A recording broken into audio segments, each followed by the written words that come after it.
This podcast is part of the Planet Broadcasting Network. Visit planetbroadcasting.com for more podcasts from our great mates. Welcome back to Caravan of Garbage, the show where we look at many, many things. Sometimes it's good, sometimes it's bad, sometimes you think it's going to be real bad, and then you watch it and you're like, this is all right. I wouldn't mind it. I'll watch another episode of this. And that's what we're looking at today. It's a real shame. Mission Impossible 1988 TV revival series. You would think that's a recipe for disaster. I thought it was going to be some A-Team bullshit. Yeah, like right. just kind of naff and nobody gets hurt and nothing happens and it's just ha ha ha. And everybody's an idiot. Yeah, but they save the day nevertheless. This is a tight show, man. I mean, it's wasn't bad. Yeah. I mean, it was the 80s, so there's a lot of big shoulders and there's a lot of big hair. Mm-hmm. There's a lot of that. Yeah. It should also be noted that this is a continuation of the 1960s series. It is. So it's went on hiatus for 15 or so years. Yeah. So it's Peter Graves as Jim Phelps. Yes. He's coming out of retirement. He has to. For one more mission. That's right. Has somebody killed his wife or something? I'll tell you, Mason. Okay, first of all, here's the pros of this episode. It's somehow good. Yep. Cons, there's no masks, There's no Mission zero Impossible masks, Yeah. and no one goes rogue, which are the only things I want to see in a Mission Impossible series and or film. Now, you want to see the main protagonist get critically injured, don't you? That's like right. the actor portraying the main character. I do also want to see And sure, that. maybe Peter Graves was brutally injured in this, but we never see it, so It's entirely possible. what's the point? Also, this is not an action-packed series particularly. This is very much, if you remember the kind of the ponderous action-free parts of Mission Impossible 1, Yes. that's this show. All the way through, presumably. Yeah. Yeah. Every episode, just people walking down hallways. So it kicks off right. There's an assassin. He goes into a party. I think it's the guy from the pilot of Star Trek The Next Generation. You think it is. Is it? That is John Delancey. Okay, good. He is, of course, Q, the all-powerful Q in Star Trek The Next Generation, from the pilot Encounter at Farpoint and many other episodes. Okay, right. I just wanted to see. He's a bloody delight and a recurring character. You know, they say the Enterprise is an additional character in that show. So is Q. Oh, wow. Yeah. Would you say he's more important than the ship? I mean, technically, because he can do anything. Is there a movie where that guy crashes into a planet and the crew just watch on solemnly and go, he was as important as the ship? No. Okay. Okay. Anyway, but in this, he's an assassin. Yeah, so he goes to this party and his idea is he's going to kill the head of IMF. Or one of the top dudes, the new Jim Phelps, who trained under Jim Phelps. And he does it by shooting a diamond from a pen into his neck. And then this guy thinks he's on fire, and then he leaps out of a window in true Mission Impossible style with a stunt of sorts. And I thought, oh, he must be leaping out to a pool or something because he's on fire. But no, he's just to his leaping to his death. What if he didn't leap out the window? What if he just thought he was on fire? Nothing would happen. He wouldn't die. That's true, yeah. If Like the poison would wear off. If literally anybody had restrained him, held him down, if he'd said, hey, I'm on fire, and they just humoured him and dumped a bucket of water on him, he probably would be alive to this day. I mean, maybe not, because it's 1988. Maybe he'd be dead anyway. That's exactly it. He was getting on in years, it seemed. He certainly was. Yeah. So anyway, Jim Phelps gets delivered a little briefcase. He's been retired for a long time, it seems. He's out of the game. Yeah. Sure, he's done some car commercials in the early 80s. Maybe we can show some clips of that. But they've kind of updated this is your mission kind of thing. It used to be like a record player, I believe, in the original series. It was cave paintings. It was cave, that's right, yeah. And then what would happen is you'd read the information on the cave paintings, and then they would release a raptor into the cave.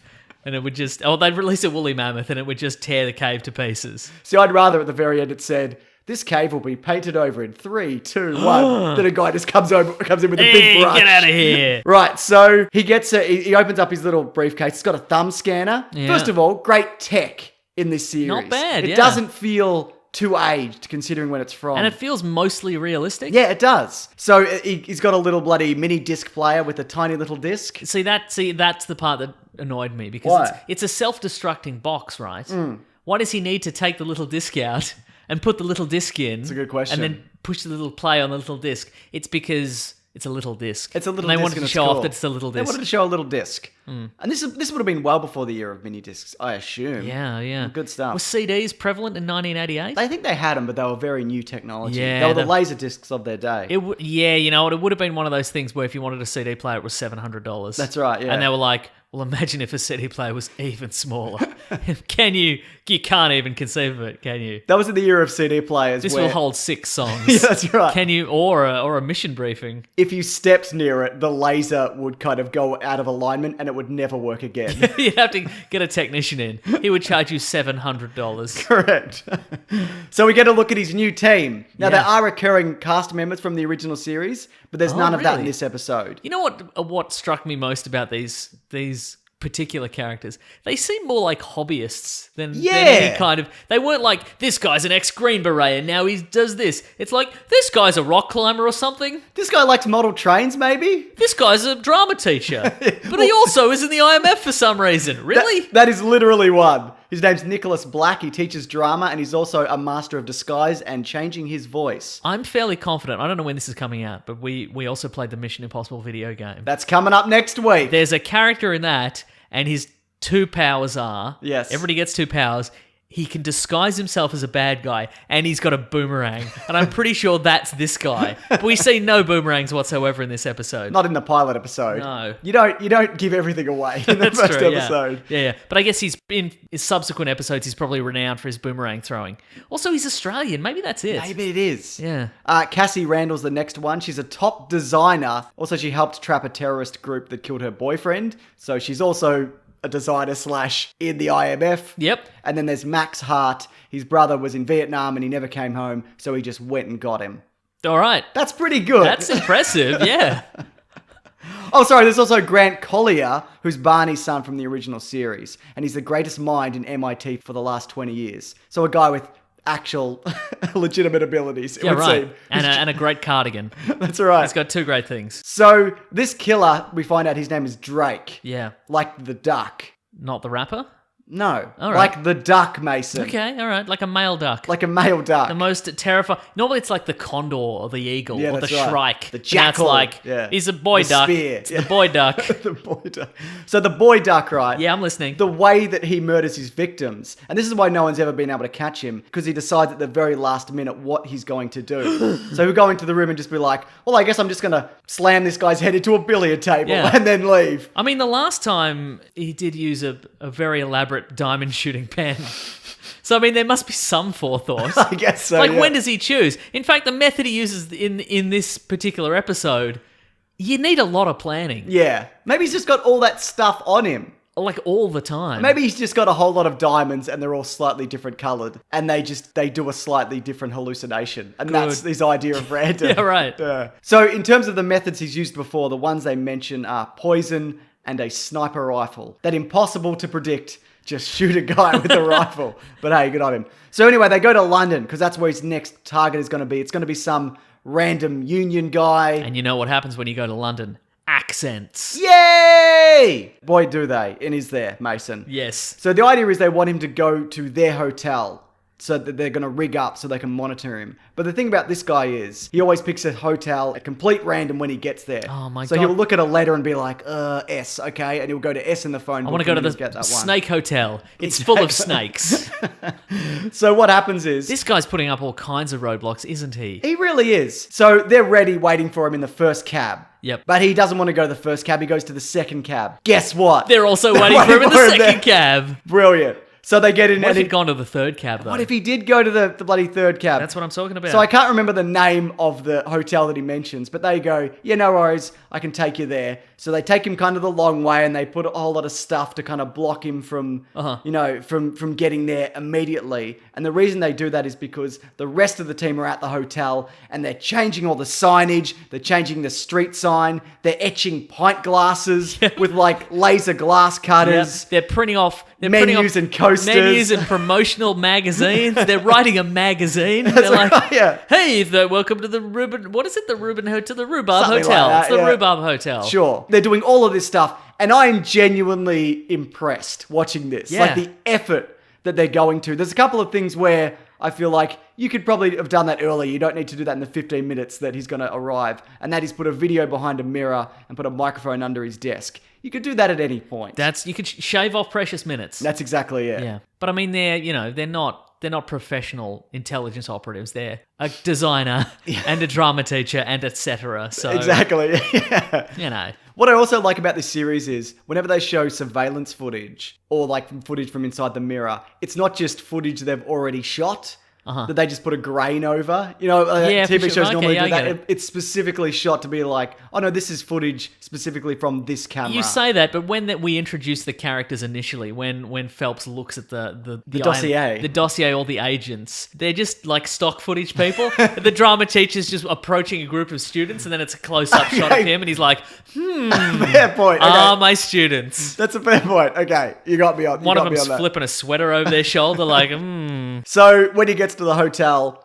Jim Phelps is on the desk because he's good on him. It seems like this hotel was set up specifically for this dogs. as well. Yes, it's a hotel for dogs. But you know, it's got like secret hidden rooms and that. So I'm assuming this was like a British intelligence thing. It was probably a murder hotel. It's probably a murder hotel. Yeah, good on him. So when he picks his own room at random, they're like, oh no, because we had room 7 prepared for him, and what are we going to do? So they switch the numbers on the door. Very classy, very cool. So they get him in the right room. You'd think he would notice. He seems like a man who's keen on the details. You'd think it'd be weird that he'd go, okay, here I am, room 10, 11, 7? No, they switch the corridor. Oh, what? Yeah, they're way ahead of you, Mason. Wow, that is They've got madness. 2 cabs. They've got multiple signs. They've got pint glasses he never sees. They are well ahead of him. Hey, mister, you want a pint? No. Ah, damn it.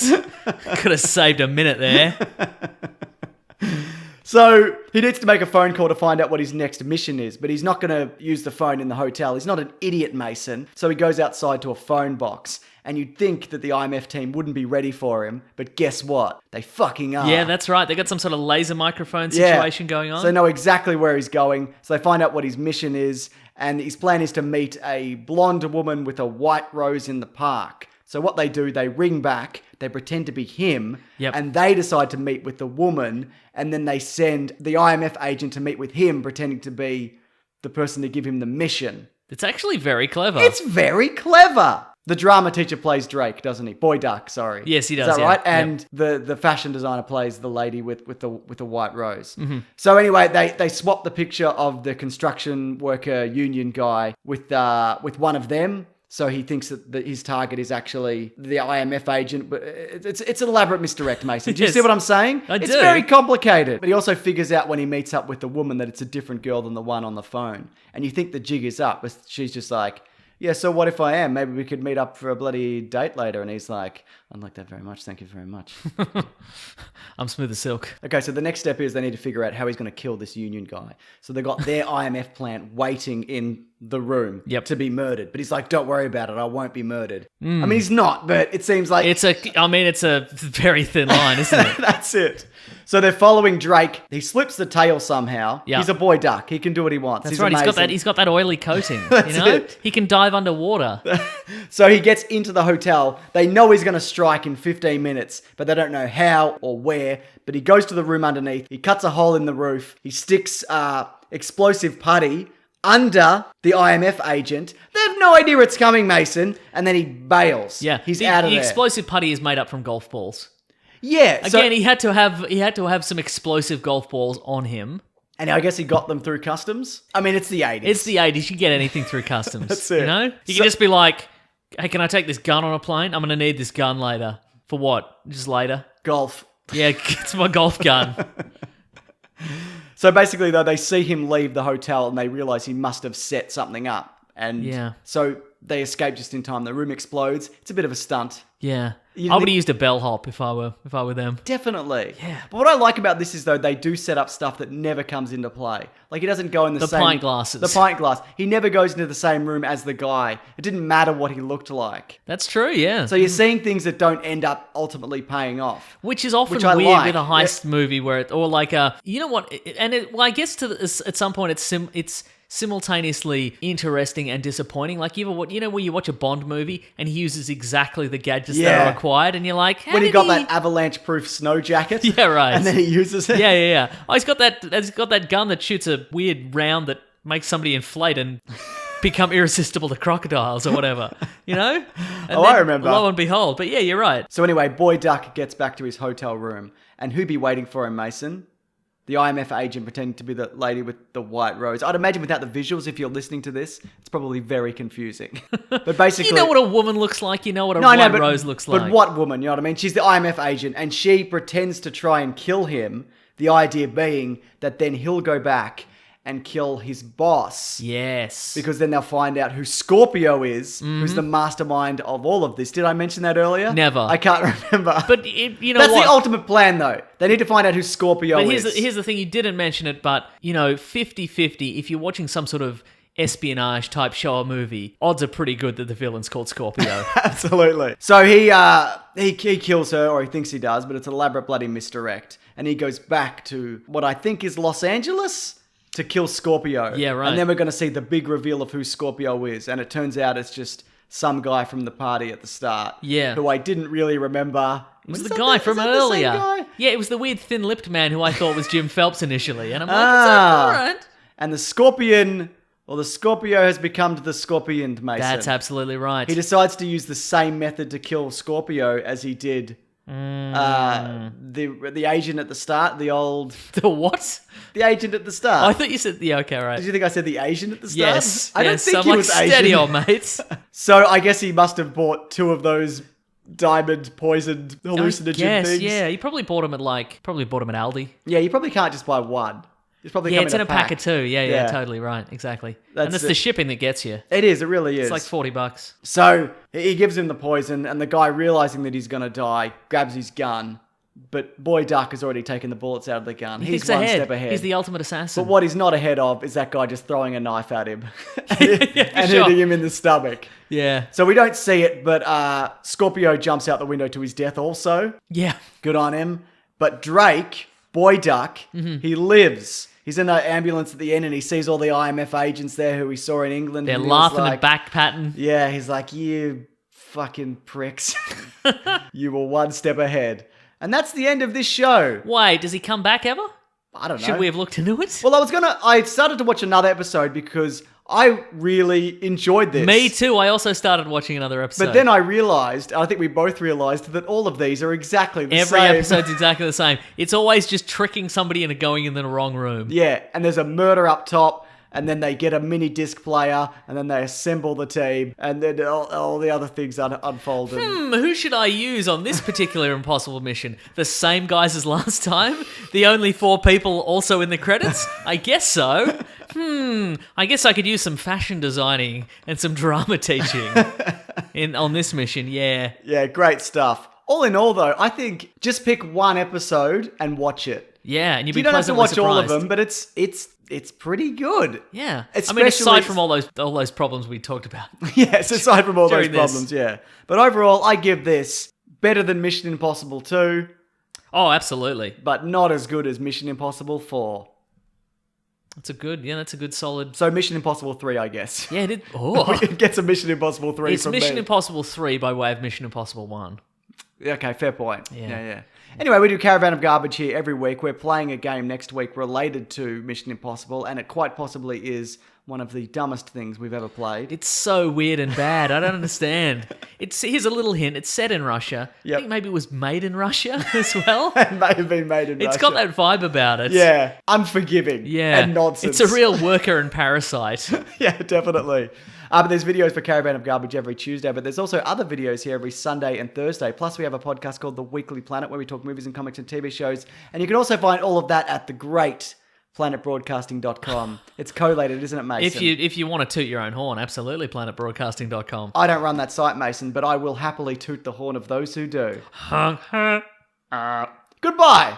Grab that gem, you guys. We'll see you next week. Na na na na na na na na na. Fred Durst. I was going to try and think of a Limp Bizkit reference. That's good. Just say Fred Durst. Fred Durst, yeah. Wait, what's the other guy's name? I don't know. The guy with the face? Fred Durst's brother? No, Wes Borland. He had a side project called Big Dumb Face. Great. Yeah. Is it good? No. Shock. Yeah. This podcast is part of the Planet Broadcasting Network. Visit planetbroadcasting.com for more podcasts from our great mates. I mean, if you want. It's up to you.